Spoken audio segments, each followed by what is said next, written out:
السلام علیکم ورحمۃ اللہ وبرکاتہ۔ ساتھیوں، ہم لوگ آقا مصطفیٰ صلی اللہ علیہ وآلہ وسلم کی حیات طیبہ کے حوالے سے ایک بہت ہی خوبصورت کتاب سیرت مصطفیٰ صلی اللہ علیہ وآلہ وسلم کا مطالعہ کر رہے ہیں۔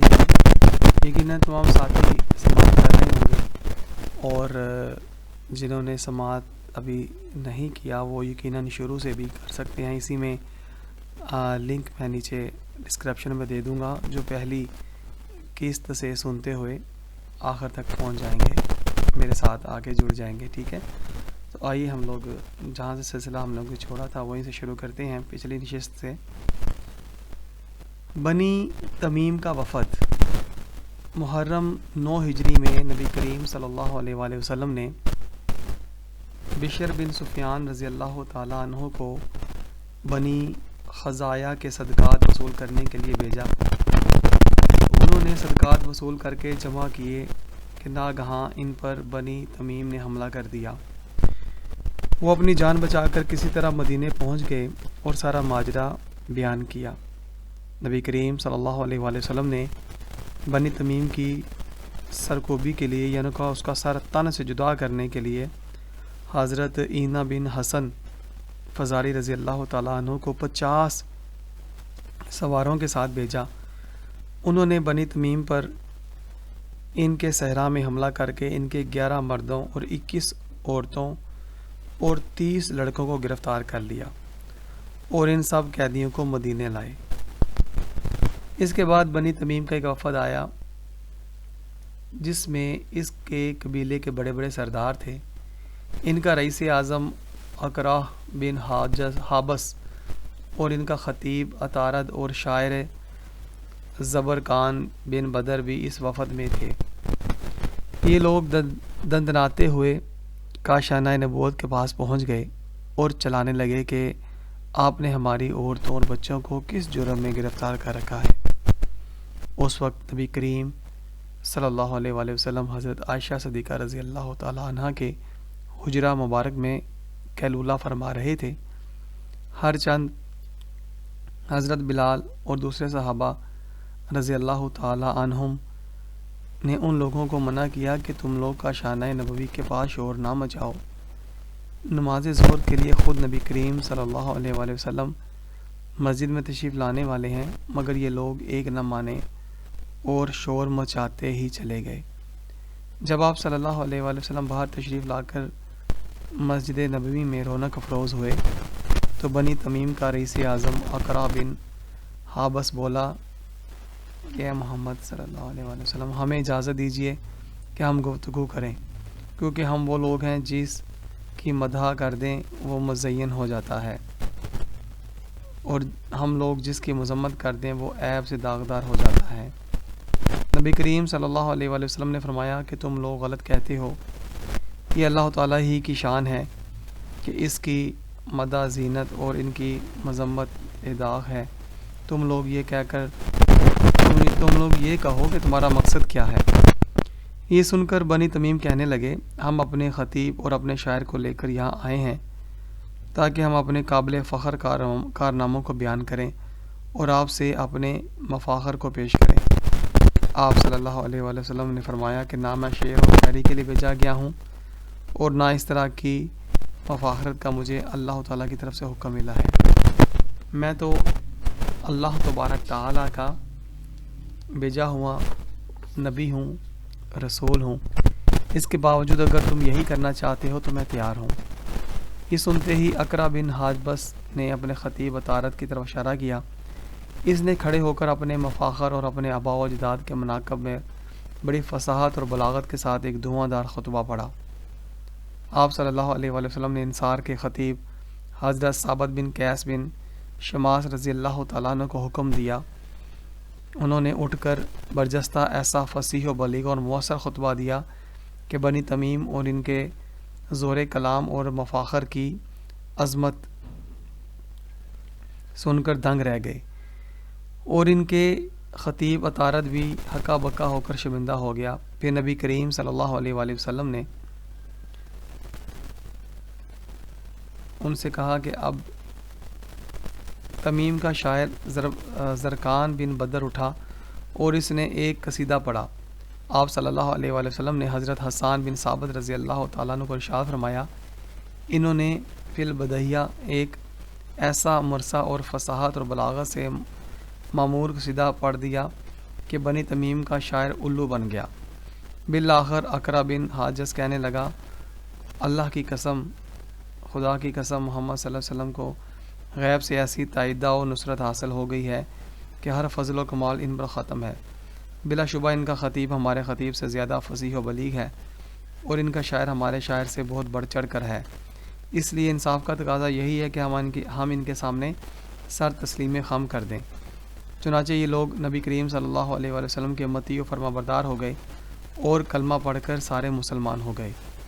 پھر ان لوگوں کی درخواست پر نبی کریم صلی اللہ علیہ وآلہ وسلم نے ان کے قیدیوں کو رہا فرما دیا اور یہ لوگ اپنے قبیلہ میں واپس چلے گئے۔ انہی لوگوں کے بارے میں قرآن مجید کی یہ آیت نازل ہوئی جس میں اللہ تعالیٰ نے فرمایا، بے شک وہ جو آپ کو حجروں کے باہر سے پکارتے ہیں ان میں اکثر بے عقل ہیں، اور اگر وہ صبر کرتے یہاں تک کہ آپ ان کے پاس تشریف لاتے تو یہ ان کے لیے بہتر تھا، اور اللہ تعالیٰ بخشنے والا مہربان ہے۔ حاتم طائی کی بیٹی اور بیٹا مسلمان ہو گئے۔ ربیع الاخر سن 9 ہجری میں نبی کریم صلی اللہ علیہ وآلہ وسلم نے حضرت علی رضی اللہ تعالیٰ عنہ کی ماتحتی میں 150 سواروں کو اس لیے بھیجا کہ وہ قبیلہ طئی کے بت خانوں کو گرا دیں۔ ان لوگوں نے شہر فلس میں پہنچ کر کربت خانہ کو منہدم کر ڈالا، کچھ اونٹوں اور بکریوں کو پکڑ کر اور چند عورتوں کو گرفتار کر کے یہ لوگ مدینہ لائے۔ ان قیدیوں میں مشہور سخی حاتم طائی کی بیٹی بھی تھی۔ حاتم طائی کا بیٹا عدی بھی حاتم بھاگ کر ملک شام چلا گیا۔ حاتم طائی کی لڑکی جب بارگاہ رسالت میں پیش کی گئی تو اس نے کہا، یا رسول اللہ صلی اللہ علیہ وسلم، میں حاتم طائی کی لڑکی ہوں، میرے باپ کا انتقال ہو گیا اور میرا بھائی عدی بن حاتم مجھے چھوڑ کر بھاگ گیا، میں ضعیفہ ہوں، آپ مجھ پر احسان کیجئے، خدا آپ پر احسان کرے گا۔ نبی کریم صلی اللہ علیہ وآلہ وسلم نے ان کو چھوڑ دیا اور سفر کے لیے ایک اونٹ بھی عنایت فرمایا۔ یہ مسلمان ہو کر اپنے بھائی عدی بن حاتم کے پاس پہنچی اور اس کو حضور صلی اللہ علیہ وآلہ وسلم کے اخلاق نبوت سے آگاہ کیا اور نبی کریم صلی اللہ علیہ وآلہ وسلم کی بہت زیادہ تعریف کی۔ عدی بن حاتم اپنی بہن کی زبانی حضور صلی اللہ علیہ وآلہ وسلم کے خلق عظیم اور عادات کریمہ کے حالات سن کر بے حد متاثر ہوئے اور بغیر کوئی امان طلب کیے ہوئے مدینہ حاضر ہو گئے۔ لوگوں نے بارگاہ نبوت میں خبر دی کہ عدی بن حاتم آ گیا ہے۔ حضور رحمۃ للعالمین صلی اللہ علیہ وآلہ وسلم نے انتہائی کریمانہ انداز سے عدی بن حاتم کے ہاتھ کو اپنے دستے رحمت میں لے لیا اور فرمایا کہ اے عدی، تم کس چیز سے بھاگے؟ کیا لا الہ الا اللہ کہنے سے بھاگے؟ کیا خدا کے سوا کوئی اور معبود بھی ہے؟ عدی بن حاتم نے کہا کہ نہیں، پھر کلمہ پڑھ لیا اور مسلمان ہو گئے۔ ان کے اسلام قبول کرنے سے حضور نبی کریم صلی اللہ علیہ وآلہ وسلم اس قدر خوشی ہوئی کہ فرط مسرت سے آپ کا چہرہ انور چمکنے لگا اور آپ نے ان کو خصوصی عنایات سے نوازا۔ حضرت عدی بن حاتم رضی اللہ تعالیٰ عنہ بھی اپنے باپ حاتم کی طرح بہت سخی تھے۔ حضرت امام احمد ناقل ہیں کہ کسی نے ان سے 100 درم کا سوال کیا تو یہ خفا ہو گئے اور کہا، تم نے فقط 100 درم ہی مجھ سے مانگنا، تم نہیں جانتے میں حاتم کا بیٹا ہوں، خدا کی قسم میں تم کو اتنی حقیر رقم نہیں دوں گا۔ یہ بہت ہی شاندار صحابی ہیں۔ خلافت صدیق اکبر میں جب بہت سے قبائل نے اپنی زکوٰۃ روک دی اور بہت سے مرتد ہو گئے، یہ اس دور میں بھی پہاڑ کی طرح اسلام پر ثابت قدم رہے اور اپنی قوم کی زکوٰۃ لا کر بارگاہ خلافت میں پیش کی اور عراق کی فتوحات اور دوسرے اسلامی جہادوں میں مجاہد کی حیثیت سے شریک ہوئے، اور سن 68 ہجری میں 120 برس کی عمر پا کر وصال فرمایا، اور صحاح کی ہر کتاب میں آپ رضی اللہ تعالیٰ عنہ کی روایت کردہ حدیثیں مذکور ہیں۔ غزوہ تبوک مدینہ اور شام کے درمیان ایک مقام کا نام ہے جو مدینہ سے 14 منزل دور ہے۔ بعض مورخین کا قول ہے کہ تبوک ایک قلعے کا نام ہے اور بعض کا قول ہے کہ تبوک ایک چشمے کا نام ہے۔ ممکن ہے یہ سب باتیں موجود ہوں یہ غزوہ سخت قحط کے دنوں میں ہوا۔ طویل سفر اور ہوا گرم، سواری کم، کھانے پینے کی تکلیف، لشکر کی تعداد بہت زیادہ، اس لیے اس غزوہ میں مسلمانوں کو بڑی تنگی اور تنگ دستی کا سامنا کرنا پڑا۔ یہی وجہ ہے کہ اس غزہ کو جیش الاسرا، تنگ دستی کا لشکر بھی کہتے ہیں۔ اور چونکہ منافقوں کو اس غزوہ میں بہت بڑی شرمندگی اور شرمساری اٹھانی پڑی، اسی وجہ سے اس کا نام غزوہ فاصحہ، رسوا کرنے والا غزوہ بھی کہتے ہیں۔ اس پر تمام مورخین کا اتفاق ہے کہ اس غزوہ کے لیے نبی کریم صلی اللہ علیہ وآلہ وسلم جب 9 ہجری جمعرات کے دن روانہ ہوئے۔ غزوہ تبوک کا سبب: عرب کا غسانی خاندان جو قیصر روم کے زیر اثر ملک شام پر حکومت کرتا تھا، چونکہ وہ عیسائی تھے، اس لیے قیصر روم نے ان کو اپنا اعلیٰ کار بنا کر مدینہ میں فوج کشی کا عزم کر لیا۔ چنانچہ ملک شام کے جو سوداگر روغن زیتون بیچنے مدینہ شریف آتے، انہوں نے خبر دی کہ قیصر روم کی حکومت نے ملک شام میں بہت بڑی فوج جمع کر دی ہے، اور اس فوج میں رومیوں کے علاوہ قبائل لخم و جذام اور غسان کے تمام عرب میں شامل ہیں۔ ان خبروں کا تمام عرب میں ہر طرف چرچا تھا، اور رومیوں کی اسلام دشمنی کوئی ڈکی چھپی نہیں تھی، اس لیے ان خبروں کو غلط سمجھ کر نظر انداز کر دینے کی بھی کوئی وجہ نہیں تھی۔ اس لیے نبی کریم صلی اللہ علیہ وآلہ وسلم نے بھی فوج تیار فرما لی۔ جیسا کہ ہم تعریف کر چکے ہیں کہ اس وقت حجاز مقدس میں شدید قحط تھا اور بے پناہ شدت کی گرمی پڑ رہی تھی۔ ان وجوہات سے لوگوں کو گھروں سے نکلنا مشکل ہو رہا تھا۔ مدینہ کے منافقین، جن کے نفاق کا بھانڈا پھوٹ چکا تھا، وہ خود بھی فوج میں شامل ہونے سے جی چھڑاتے تھے اور دوسروں کو بھی منع کرتے تھے، لیکن اس کے باوجود 30,000 کا لشکر جمع ہو گیا۔ مگر ان تمام مجاہدین کے لیے سواریوں اور سامان جنگ کا انتظام کرنا ایک بہت ہی کٹھن مرحلہ تھا، کیونکہ لوگ قحط کی وجہ سے انتہائی مفلوق الحال اور پریشان تھے۔ اس لیے نبی کریم صلی اللہ علیہ وآلہ وسلم نے تمام قبائل عرب سے فوجیں اور مالی امداد فرمائی، اور اس طرح اسلام میں کسی کار خیر کے لیے چندہ کرنے کی سنت قائم ہوئی۔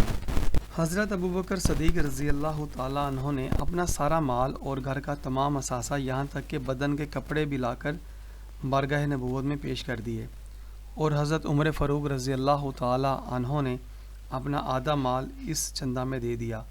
منقول ہے کہ حضرت عمر رضی اللہ تعالیٰ عنہ جب اپنا نصف مال لے کر بارگاہ اقدس میں چلے تو اپنے دل میں یہ خیال کر رہے تھے کہ آج میں حضرت ابوبکر صدیق رضی اللہ تعالیٰ عنہ سے سبقت لے جاؤں گا، کیونکہ ان کا اس دن کا شانہ فروغ میں اتفاق سے بہت زیادہ مال تھا۔ نبی کریم صلی اللہ علیہ وآلہ وسلم نے حضرت عمر فاروق رضی اللہ تعالیٰ عنہ سے دریافت کیا کہ اے عمر، کتنا مال یہاں لائے ہو، کس قدر گھر چھوڑا ہے؟ عرض کیا یا رسول اللہ صلی اللہ علیہ وآلہ وسلم، آدھا مال حاضر خدمت ہے اور آدھا مال اہل و عیال کے لیے گھر چھوڑ آیا ہوں۔ اسی طرح جب نبی پاک صلی اللہ علیہ وآلہ وسلم نے اپنے یار غار حضرت صدیق اکبر رضی اللہ تعالیٰ عنہ سے سوال کیا تو انہوں نے عرض کیا کہ میں نے اللہ تعالیٰ اور اس کے رسول کو اپنے گھر کا ذخیرہ بنا دیا ہے۔ آپ صلی اللہ علیہ وآلہ وسلم نے ارشاد فرمایا کہ تم دونوں میں اتنا ہی فرق ہے جتنا تم دونوں کے کلاموں میں فرق ہے۔ حضرت عثمان غنی رضی اللہ تعالیٰ عنہ 1000 اونٹ اور 70 گھوڑے مجاہدین کی سواری کے لیے اور 1000 اشرفی فوج کے اخراجات کی مد میں اپنے آستین میں بھر کر لائے اور نبی کریم صلی اللہ علیہ وآلہ وسلم کی آغوش میں مبارک میں بکھیر دیے۔ آپ صلی اللہ علیہ وآلہ وسلم نے ان کو قبول فرما کر یہ دعا فرمائی کہ اے اللہ تو عثمان سے راضی ہو جا، میں اس سے خوش ہو گیا ہوں۔ حضرت عبد الرحمن بن عوف رضی اللہ تعالیٰ عنہ نے 40,000 درم دیے اور عرض کیا یا رسول اللہ صلی اللہ علیہ وسلم، میرے گھر میں اس وقت 80,000 درم تھے، آدھا بارگاہ اقدس میں لایا ہوں اور آدھا گھر بال بچوں کے لیے چھوڑ آیا ہوں۔ ارشاد فرمایا اس میں بھی برکت دے جو تم لائے ہو، اور اس میں بھی برکت عطا فرمائے جو تم گھر پر رکھا۔ اس دعائے نبوی کا یہ اثر ہوا کہ حضرت عبد الرحمن بن عوف رضی اللہ تعالیٰ عنہ بہت زیادہ مالدار ہو گئے۔ اسی طرح انصار اور مہاجرین نے حسب توفیق میں چندہ میں حصہ لیا۔ عورتوں نے اپنے زیورات اتار کر بارگاہ نبوت میں پیش کرنے کی سعادت حاصل کی۔ حضرت عاصم بن عدی انصاری رضی اللہ تعالیٰ عنہ نے کئی من کھجوریں دیں، اور حضرت ابو عقیل انصاری رضی اللہ تعالیٰ عنہ نے، جو بہت ہی مفلس تھے، فقط ایک سا کھجور لے کر خدمت حاضر ہوئے اور گزارش کی کہ یا رسول اللہ صلی اللہ علیہ وآلہ وسلم، میں نے دن بھر پانی بھر کر مزدوری کی تو 2 سا کھجوریں مجھے مزدوری میں ملی ہیں، 1 سا اہل و عیال کو دے دی اور 1 سا حاضر خدمت ہے۔ نبی پاک صلی اللہ علیہ وآلہ وسلم نے کا قلب نازک اپنے ایک مفلس جانثار کی اس نذرانہ خلوص سے بے حد متاثر ہوا، اور آپ صلی اللہ علیہ وآلہ وسلم نے اس کھجور کو تمام مالوں کے اوپر رکھ دیا۔ جی ہاں، تو ساتھیو، آج ہم یہیں پہ اکتفا کرتے ہیں، اور انشاءاللہ العزیز کل یہیں سے پھر آگے سلسلہ جوڑے رکھیں گے۔ اللہ تبارک تعالیٰ ہمیں سمجھنے کی اور سمجھ کر عمل کرنے کی توفیق عطا فرمائے، اور ساتھیو زیادہ سے زیادہ شیئر کیا کریں تاکہ بہت سارے ساتھی جو ہمارے نبی کریم صلی اللہ علیہ وآلہ وسلم کی سیرت طیبہ کے حوالے سے نہیں معلومات رکھتے، وہ جب جان لیں گے تو یقیناً اپنی زندگیوں میں نبی پاک صلی اللہ علیہ وآلہ وسلم کے اسوہ حسنہ کو شامل کرنے کی کوشش کریں گے۔ اب اجازت دیجیے، کل انشاءاللہ العزیز یہیں سے سلسلہ جوڑیں گے۔ اللہ کریم ہمیں زندگی اسلام پر اور موت کامل ایمان پر عطا فرمائے، آمین یا رب العالمین۔ مولاي صل وسلم دائما ابدا على